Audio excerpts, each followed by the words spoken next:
সুনির্দিষ্ট তথ্য প্রমাণ ছাড়াই বাংলাদেশের বিরুদ্ধে নকল পণ্য রপ্তানির অভিযোগ তোলা হয়েছে মার্কিন বাণিজ্য প্রতিনিধি বা ইউএসটিআর এর কাছে। যুক্তরাষ্ট্রের American apparel and footwear association বা এএএএফএ ও ফ্রান্সের ইউনিয়ন ডেস ফেব্রিক্স বা ইউনিফ্যাব নামে দুটি সংগঠনের এই অভিযোগ একেবারে ঢালাও। প্রমাণ ছাড়া অভিযোগ করা অন্যায্য ও ক্ষতিকর। বিশ্বের নামকরা ব্র্যান্ডগুলোর বাইং হাউস রয়েছে বাংলাদেশে, নিয়মিত পরীক্ষাও করা হয়। এছাড়া মেধাসত্ত্বের সঙ্গে সম্পর্কিত অন্তত 11টি আইন রয়েছে বাংলাদেশে। বাংলাদেশের বাণিজ্য মন্ত্রণালয়ের ডব্লিউটিও অনুবিভাগ গত 28 ফেব্রুয়ারি ইউএসটিআরকে চিঠি দিয়ে এসব কথা বলেছে। এদিকে এএএফএ ও ইউনিফ্যাবের গত জানুয়ারি মাসে তোলা অভিযোগের সত্যতা যাচাইয়ে বিশেষ পর্যালোচনার সিদ্ধান্ত নিয়েছে ইউএসটিআর। পর্যালোচনাটি বৈশ্বিক মেধাসত্ত্ব অধিকার রক্ষা ও তা কার্যকরের সঙ্গে সম্পর্কিত।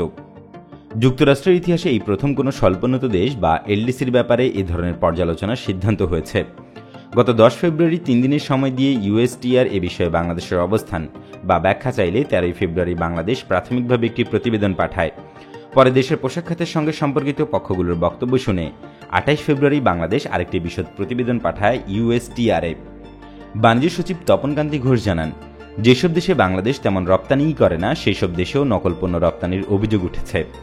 এক অভিযোগে 25টি বড় দেশের নাম থাকলেও তাতে বাংলাদেশের নাম নেই।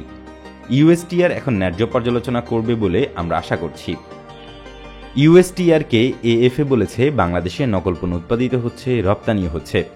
এই ধরনের পণ্য যুক্তরাষ্ট্র, যুক্তরাজ্য, Italy, Germany, Australia, Malaysia, Philippine প্রভৃতি দেশে জব্দ হয়েছে। বাংলাদেশের পুলিশের অপরাধ তদন্ত বিভাগ বা সিআইডি ও র্যাপিড অ্যাকশন ব্যাটালিয়ন বা র্যাব মেধা সম্পদ সুরক্ষাকে অগ্রাধিকার দেয়নি। এ কারণে যুক্তরাষ্ট্রের পররাষ্ট্র মন্ত্রণালয় যেন বাংলাদেশকে উচ্চ নজরদারিতে তালিকায় রাখে। বাণিজ্য সচিব আরও জানান, ইউএসটিআর এখন যাচাই করবে। তার আগে বিভিন্ন ব্র্যান্ডের কাছ থেকে তথ্যও নিতে পারে। কিছু না পেলে তো ভালো, নইলে শুল্ক বাড়াতে পারে বা অন্য কোনো কর্মপরিকল্পনা দিতে পারে। বিজিএমইএ গত 23 ফেব্রুয়ারি এক চিঠিতে বাণিজ্য মন্ত্রণালয়কে জানায়, তাদের কোনো সদস্যদের মাধ্যমে নকল পণ্য রপ্তানি হওয়া একটি অসম্ভব বিষয়। বিশ্বের নামকরা ব্র্যান্ডগুলো বাইং হাউসের মাধ্যমে সুনির্দিষ্ট পণ্যের জন্য ক্রয়াদেশ দেয়। রপ্তানির আগে তারা সেগুলো পরীক্ষাও করে দেখে। 40 বছরে যে সুনাম অর্জিত হয়েছে, মূল্যবান ক্রেতাদের কাছে সেই আস্থা বজায় রাখতে বিজিএমইএ বদ্ধপরিকর।